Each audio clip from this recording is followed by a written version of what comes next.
Hello everyone, today we are going to discuss about right atrium. The right atrium is somewhat a quadrilateral chamber situated behind and to the right side of right ventricle. It consists of a main cavity and a small outpouching called auricle. Now we are going to discuss about its internal features.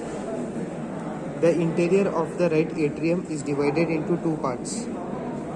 The main smooth posterior part, the sinus venarum, and the rough anterior part, the atrium proper. Developmentally, sinus venarum is derived from right horn of sinus venosus. Rough part is derived from primitive atrium.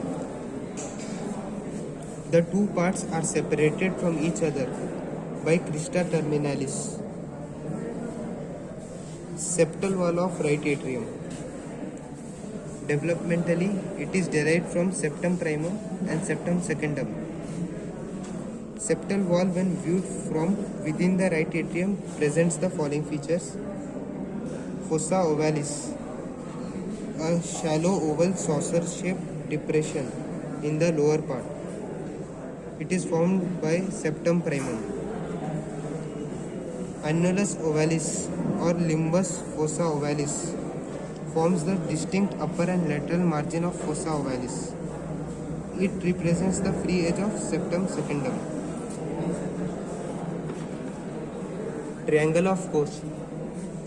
It is a triangular area bounded in front by the base of septal leaflet of the tricuspid wall, behind by anterior margin of opening of coronary sinus, and above by tendon of Totaro.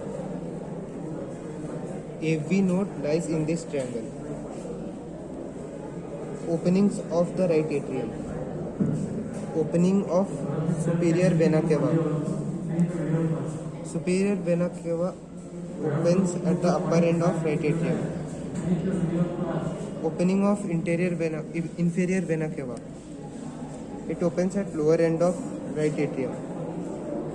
Opening of coronary sinus. Right AV orifice. It is the largest opening, and many small orifices of small veins. Clinical correlation. The sponge-like interior of right auricle prevents the free flow of blood and thus favors the formation of thrombus.